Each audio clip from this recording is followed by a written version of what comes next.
Hey, my name is Adam. I am the founder of textingprince.com, and I help men use this thing right here. Use this cell phone as a tool for attraction instead of a tool that gets in the way. So if you ever have girls that don't text you back, they take a long time to reply, or you're trying to set a date with a girl on the phone and she doesn't get back to you, or she flakes out on a date, if you just want more control with this cell phone, then that's what this video series was created for. And this first video here is going to tell you a little story starting once upon a time to a guy that you might know. All right, I'll give you a hint. That guy was me. So here is what happened to me before I became known as the Texting Prince, before I found this game plan for texting, the strategy system. I use 5 rules, or 5 principles I call them, for texting girls. Before I knew that, here's what I used to do, and here's what I find most guys do that gets them into trouble at the start when you're texting a girl. So check this out. That right there is our cell phone, right? Obviously, it's a perfect replica of a cell phone. Now, 2 things that you want to avoid doing, and this is what I used to do a really bad job about this, is you want to avoid sending the vibe that you're needy or predictable. And just hearing that, you could probably agree, yeah, that's probably not the best. But the tricky part is, when I was doing these 2 things, I thought I was actually doing things that were what I was supposed to do. They didn't come across, these weren't the names that I had for them. I had, instead of needy, what I used to think was being available for a girl all the time, always wanting to hang out with her. I thought that was a positive trait. I thought that helped me. I thought that's what girls wanted. So I was doing that, and I didn't know it was needy, but that's how it was coming across. So there's going to be behaviors I'm going to talk about that you might be doing that come across as needy or predictable, and that is not attractive to women. Here's one common thing that I used to do all the time. Let's just say a girl would text me. Text comes in, right? Here's my cell phone. Here's what I would do right away. I would reply right away. Now, that's okay once or twice here or there, but what happens is when this becomes a pattern where a girl texts me or a girl texts you and you text her back right away, so I never really thought about it strategically. I just thought, I like this girl, I want to talk to her. I didn't think of how this girl is using texting to kind of filter out if you're a guy that she wants to spend time with or not. She's texting me, I'm texting right back.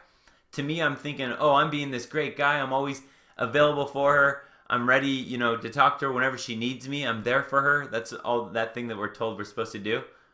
Well, that was actually sending this vibe of neediness. It was showing her that I'm sitting around, waiting in my life for her text message. It was really needy. Pop quiz. Question 1. If you consistently text a woman back within minutes, she might start to perceive you as a blank type of guy. It's one word, and here's your hint. It's not a good label to have. So if you consistently text a woman back within minutes replying to her message, she might start to perceive you as a blank type of guy. Remember, that doesn't mean you are, but she might perceive you as a needy type of guy just based on that action alone. And I did a sad face because, that's not what you want her to perceive you as. So you can see now why replying quickly can actually send the wrong message, even if you have a good intention. And here you go, you got a cheerleader telling you to keep it up. She's cheering you on to keep on learning this wonderful, great information. That was one thing, was becoming too needy, but this is another thing it would send. She texts me, and I text her back right away. What happens is it becomes predictable. And this is a big time deal because this will change how girls text you for the whole future when you become predictable. So if a girl texts me, I text her back right away. She gets used to that. And so she goes, okay, every time I text Adam, he's going to text me back right away. So because she's used to that and it's predictable, she's bored. She's just like putting our whole relationship and conversation in autopilot mode. She's not even thinking about it anymore. So she's already kind of thinking, Adam, you're a little boring. But what happens then is it trains her to become lazy when she texts you. Because if a girl texts you and you reply every time, eventually she's going to get sick of it. She's going to be like, she has other guys to text, right? And if you're being predictable, it's going to put her to sleep. So she's going to want to text to other guys. But then also, this is going to happen. She texts you, you text her back right away. So then she goes, all right, I don't want to text him again because he'll text me back right away, and I don't want to sit here talking to him all day long. It's a boring conversation. So what she does is she starts to wait. All right, I'm going to wait like 2 hours to text him back. And then she texts you 2 hours later. You text back right away. And she goes, I don't want to sit here and text him all day long. It was boring before. It's just as boring now. And this builds a cycle to where you'll start to get to the point where you'll text a girl and she won't reply at all. Because she's like, if I text him back, he'll reply right away. What's new? I'm over it. So then as a guy, this is what it used to happen to me. I know a lot of guys this happens to. Then you go, oh shoot, she's not texting me back. I got to text her again. So then what happens is you send her now another text message. And then she goes, all right. She's like, I don't want to deal with him. Text me all the time. I'll text him back just to like say hi or whatever. So she reluctantly texts you back. And by this time it becomes a chore. It's not attractive. It's like, I have to do it. Then what happens is you text her back right away. She waits a long time. Well, you go, shoot, last time I had to text her again. So now you text her again. Now, eventually down the road, she will go, if I don't text him back, he'll text me a third time in a row. And do you see how this is, when you become predictable, she controls the whole game and she doesn't want to. That's not attractive for women. So what I would do is I would become needy and predictable. I would send those messages to her with my texting, and then she would start to back away, and I would actually have this chance with a girl, and then as we used our cell phones, I was ruining my chances. She was backing farther and farther away from me, and I was getting farther away from my goal. Question 2. Why is being predictable a bad thing when you first start texting a woman?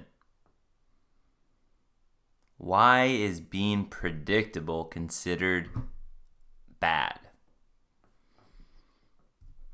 Quite simply, it's because the chase and excitement are gone and they're over way too soon. And think about it this way. Anything in your life that you've had to work for, you appreciate more. That's just the truth of it. I think we both know that's true. So if you are making it too easy, she figures it out too quickly, you become predictable too early on to her, and it can start as soon as your text messages. If she figures you out, she will assume the rest of you is kind of boring too, kind of plain and kind of easy to figure out. So she loses attraction. I know it's silly, but this is one of those things where we all appreciate what we had to work for. So you got to give her a little excitement, got to make her wonder a little bit. And if you're predictable, she loses all that wondering and that excitement. And that is the end of the quiz for today. Wonderful job. A+ performance she gave you. Wow. Keep it up. Good work. Now, one thing you might have heard is, and this is a popular belief out there right now, is, well, don't use your cell phone at all except for setting a date. You should only use it to set a date. And I agree, that's better than most advice. However, how would you feel if instead you actually had a plan? You knew how to text, it was predictable, you saw things coming before they did, so you didn't have to rely on, oh, I'm just going to text her and be like, hey, do you want to hang out, and just hope she says yes. So when you have a plan to text, it becomes predictable for you, as opposed to most girls, they figure out the guys right away because guys don't know these tricks, these tactics. And once they figure you out, they're kind of bored. They kind of move on. They want to see what's out there. You know, they want to be. This will talk. Okay, the next video, I'm already getting excited about it, is talking about how you can get a girl's emotions invested into your conversation and her emotions invested into you. And that is completely opposite than what happens when you become predictable. Is she takes her emotions out and she goes into autopilot. She goes, this guy's boring me. I'm not into it. She doesn't care. Her emotions aren't there. So she kind of just gets bored of your conversation. So next video, make sure you watch it. It should be in your email inbox in a couple days. It's going to be, how do we now that we know what not to do, and these are just a couple examples, but we want to get her emotions involved. And next video will be all about how to get her emotions involved into your conversations.